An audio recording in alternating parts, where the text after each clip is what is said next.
भाजप सत्तेत आल्यापासून सर्वात जास्त हाल कोणत्या पक्षाचे झाले असतील तर तो पक्ष म्हणजे काँग्रेस.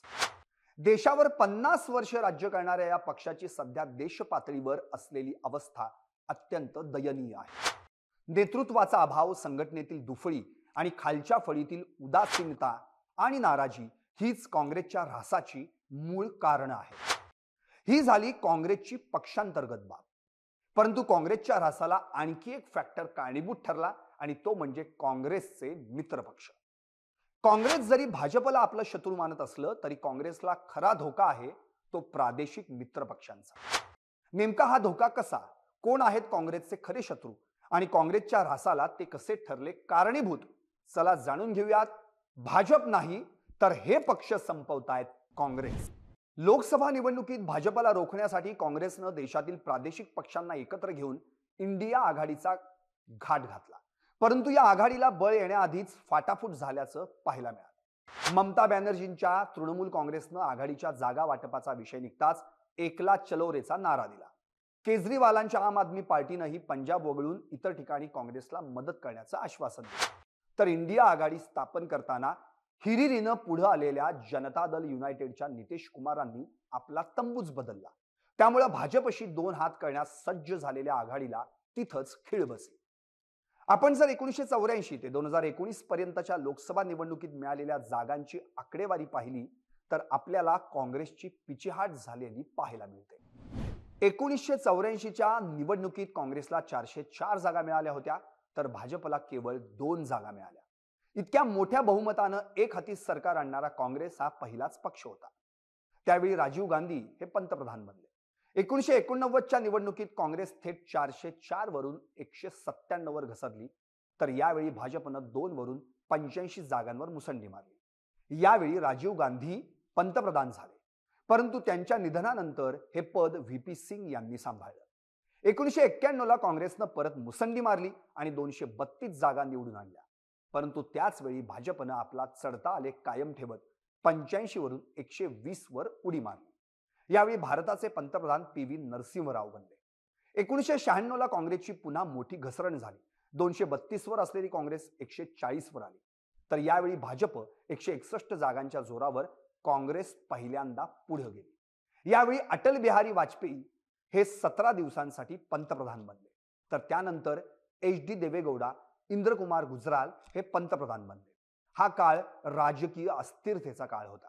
1998ला काँग्रेसला 141 जागा मिळाल्या तर भाजपने 182 जागा मिळवत सत्तेचा दावा केला. 1999ला झालेल्या निवडणुकीत काँग्रेसला 114 जागा मिळाल्या तर भाजपने 182 जागा मिळवल्या. 2004ला काँग्रेसनं पुन्हा एकदा मुसंडी मारली. या निवडणुकीत काँग्रेसला 145 जागा मिळाल्या तर भाजपला 138 जागा मिळाल्या.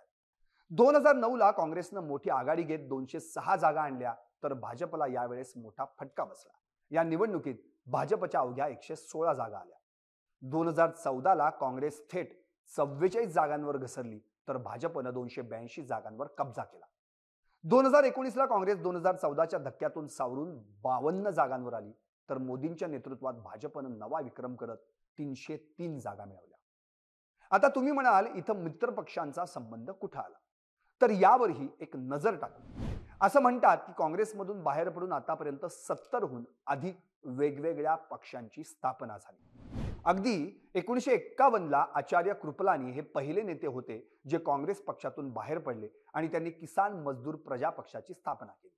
त्यानंतर इंडियन नॅशनल डेमोक्रेटिक काँग्रेस, स्वतंत्र पार्टी, केरला काँग्रेस, भारतीय क्रांती दल, बेंगॉल काँग्रेस असे अनेक पक्ष काँग्रेसची फारकत घेत स्थापन झाले. आपण जर 1994 ते 2019 पर्यंतचा आढावा घेतला तर यामध्ये 1994ला नारायण दत्त तिवारी, अर्जुन सिंग, नटवर सिंग आणि रंगराजन कुमार मंगलम यांनी मूळ काँग्रेस पक्षाची फारकत घेत ऑल इंडिया इंदिरा काँग्रेस या पक्षाची स्थापना केली. कालांतराने हा पक्ष सोनिया गांधींच्या नेतृत्वातील काँग्रेसमध्ये विलीन झाला. 1997ला तृणमूल काँग्रेस या पक्षाची स्थापना झाली. 26 वर्षे काँग्रेसमध्ये राहिलेल्या ममता बॅनर्जींनी काँग्रेसला काडीमोड देत या पक्षाची स्थापना केली. सध्या हा पक्ष पश्चिम बंगालमध्ये सत्तेत असून भारतातील प्रमुख पक्षांपैकी एक आहे. तृणमूल पाठोपाठ शरद पवारांनीही काँग्रेसला रामराम करत 1999ला राष्ट्रवादी काँग्रेस पक्षाची स्थापना केली. सध्या हा पक्ष देखील देशातील प्रमुख पक्षांपैकी एक आहे. 1999 लाच काँग्रेसपासून दूर होत माजी गृहमंत्री मुफ्ती मोहम्मद सईद यांनी 1999 मध्ये काँग्रेसमधून बाहेर पडत Jammu and Kashmir Peoples Democratic पार्टीची स्थापना केली. 2001 ला पी चिदंबरम यांनी काँग्रेस जननायक पेरावई या पक्षाची तामिळनाडूमध्ये स्थापना केली. त्यानंतर 2011 ला काँग्रेस पक्षात सापत्नपणाची वागणूक दिल्याचा आरोप करत जगनमोहन रेड्डी यांनी वायएसआर काँग्रेसची स्थापना केली. आज आंध्र प्रदेशमध्ये जगनमोहन रेड्डी यांचा पक्ष सत्तेत आहे. त्यामुळं काँग्रेस पक्षात वेळोवेळी पडत गेलेली फूट ही देखील काँग्रेसच्या उतरत्या आलेखाचं मूळ कारण आहे. त्यामुळे झालं असं की खऱ्या राजकीय शत्रूशी लढू पाहणाऱ्या काँग्रेसला अनेक राज्यांमध्ये आप्त स्वकीयांशीच किंवा प्रादेशिक पक्षांशीच दोन हात करावे लागतात. राज्यनिहाय पाहिलं तर उत्तर प्रदेशमध्ये काँग्रेसला खरा ब्रेक लावला तो समाजवादी पार्टी आणि बहुजन समाज पार्टी. 2019 लोकसभेच्या निवडणुकीची आकडेवारी पाहिली तर उत्तर प्रदेशमध्ये काँग्रेसला 6.41% मतं पडली, तर दुसरीकडे समाजवादी पार्टीला 18.11 आणि बहुजन समाज पार्टीला 19.41% इतकी मतं पडली. याचाच अर्थ काँग्रेसची मतं ही सपा आणि बसपामध्ये विभागली. महाराष्ट्रातही काँग्रेसला फटका बसतो तो शरद पवारांनी स्थापन केलेल्या राष्ट्रवादी काँग्रेसमुळे. जेव्हापासून राष्ट्रवादी काँग्रेसची स्थापना झाली तेव्हापासून महाराष्ट्रात काँग्रेसचे आमदार आणि खासदारांची संख्या घटत गेली, तर या उलट राष्ट्रवादी काँग्रेस पक्षाच्या आमदार खासदारांची संख्या वाढत गेली. त्यामुळे महाराष्ट्रात काँग्रेस भाजपला शत्रू समजत असेल तर ती मोठी चूक ठरेल, कारण राष्ट्रवादी काँग्रेस आणि वंचित आघाडी हे स्थानिक पक्षच काँग्रेससाठी मोठी अडसर बनली आहे. बिहारमध्येही लालू प्रसाद यादव यांच्या राष्ट्रीय जनता दल पक्षाची स्थापना झाल्यानंतर काँग्रेसची तिथंही पिछेहाट झाली. त्यात नितीश कुमार यांच्या जनता दल युनायटेडची स्थापना झाल्यानंतर या स्पर्धेत आणखी भर पडली आणि त्यानंतर काँग्रेसला डोकं वर काढताच आलं. पश्चिम बंगालमध्येही कम्युनिस्टांना बाजूला सारून ममता बॅनर्जींच्या तृणमूल काँग्रेसनं आपली स्पेस निर्माण केली. बंगालमधून कम्युनिस्टांना हद्दपार करण्याचं काम कोणी केलं असेल तर ते ममता बॅनर्जींनी. त्यामुळे आता बंगालमध्ये काँग्रेसला तृणमूल काँग्रेसच्या तालावर नाचावं लागतं. दिल्लीतही अरविंद केजरीवाल यांच्या आम आदमी पार्टीच्या एंट्रीनंतर काँग्रेसची अवस्था ना के बराबर झाली. गेल्या 2 विधानसभा निवडणुकीत काँग्रेसला या राज्यात एकही आमदार निवडून आणता आला नाही. त्यामुळे काँग्रेसच्या मतांवर खरा डल्ला हा आम आदमी पार्टीनं मारला. त्यामुळे दिल्लीतही काँग्रेसला आपच्या तालावरच नाचावं लागणार. आंध्र प्रदेशही जगनमोहन रेड्डी यांनी येथे आपले वर्चस्व सिद्ध केलं. येथील 25 पैकी 22 खासदार रेड्डी यांच्या पक्षाचे आहेत, तर 3 तेलुगू देसम पक्षाचे आहेत. या राज्यातूनही काँग्रेसला हद्दपार करण्यात वायएसआर काँग्रेस आणि तेलुगू देसम पक्षाची मोठी भूमिका आहे. आधी चंद्राबाबू नायडू त्यानंतर जगनमोहन रेड्डी यांनी काँग्रेसची मतपेढी आपल्याकडे वळवली आहे. त्यामुळं या राज्यातही काँग्रेसला चंद्राबाबू नायडू यांच्या तेलुगू देसम आणि जगनमोहन रेड्डी यांच्या वायएसआर या पक्षांचीच स्पर्धा करावी लागली. तेलंगणा नुकत्याच झालेल्या विधानसभा निवडणुकीत काँग्रेसनं सत्ता मिळवली असली तरी तेलंगणात काँग्रेसचा खरा विरोधक भाजप नसून चंद्रशेखर राव यांची बीआरएस आहे.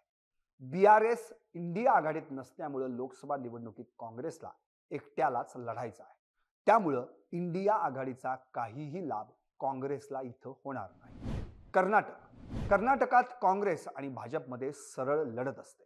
त्यामुळं येथे मात्र भाजपच काँग्रेसचा खरा राजकीय विरोधक असला तरी देवेगौडा यांच्या नेतृत्वाखालील जनता दल धर्मनिरपेक्षचा फटका काँग्रेसलाच बसतो.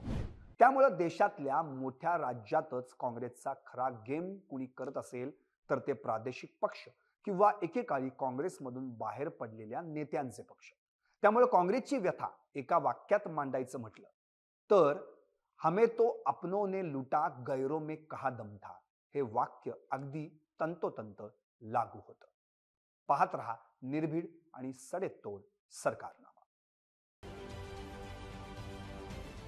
राजकारणातील प्रत्येक अचूक बातमीचे सर्वात आधी अपडेट्स मिळवण्यासाठी सरकारनामाच्या सर्व सोशल मीडिया प्लॅटफॉर्मला लाईक, फॉलो आणि सबस्क्राईब करा. तसंच सर्व नोटिफिकेशनसाठी बेल आयकॉन प्रेस करायला विसरू नका.